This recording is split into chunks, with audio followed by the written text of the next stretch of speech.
কাল আমার বোনের বার্থডে ছিল, একদম ঘরোয়াভাবে আমরা সেলিব্রেট করেছিলাম। তো ওর বার্থডের কেক কাটিংয়ের কিছু মুহূর্ত শেয়ার করছি। তবে তোমাদের মাথায় যদি খুব বেশি কাজের চাপ থাকে তাহলে আর প্লিজ ভিডিওটা দেখো না, কারণ আমরা এত ফাও বকেছি যে তোমাদের মাথায় যন্ত্রণা উঠে যাবে। তারা প্লিজ ভিডিওটাকে স্কিপ করে দিও। হ্যালো গাইস, হ্যালো গাইস, আজকে বার্থডে আমার ইটস মাই ডে। আজকে হচ্ছে ওর বার্থডে।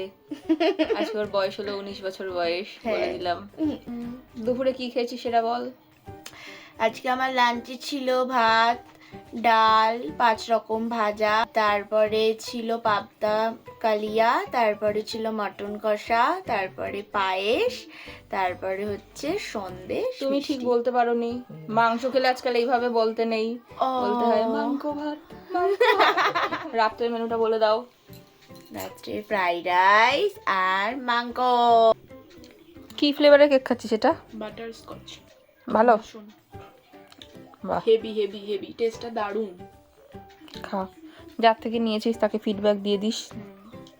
থ্যাংক ইউ ঐশিদি। টেস্ট নিয়ে কোনো কথা হবে না, ডেকোরেশন দারুণ, খুব সুন্দর প্রেজেন্টেশন, টেস্টটাও খুব সুন্দর, দারুণ।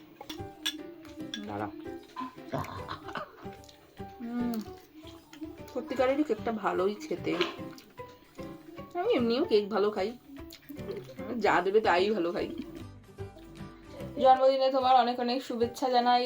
তুমি অনেক বড় হও, সুস্থ থাকো, ভালো থাকো, আর হচ্ছে আর নিজের পায়ে নিজে দাঁড়াও, পয়সা করি অনেক। নিজের পায়ে নিজেই দাঁড়াই, অন্যের পায়ে দাঁড়াই না, মানে ইকোনমিক্যালি কারোর জন্য ভরসায় থাকতে না হয়, এটাই আশীর্বাদ করি, কারণ এটা যুগের সাথে এটাই সবথেকে বেশি দরকার। অনেক অনেক থ্যাংক ইউ, ধন্যবাদ ধন্যবাদ ধন্যবাদ। আর বল, যারা যারা তোকে উইশ করেছে সবাইকে ভিডিওর মাধ্যমে। ও আচ্ছা আচ্ছা, হ্যাঁ এটা আমার বলার ছিল। যারা যারা আজকে আমাকে কালকে রাতের থেকে এখন অবধি উইশ করেই যাচ্ছ সবাইকে থ্যাংক ইউ অল এভরিওয়ান। সবাইকে অনেক অনেক ভালোবাসা দিয়েছো।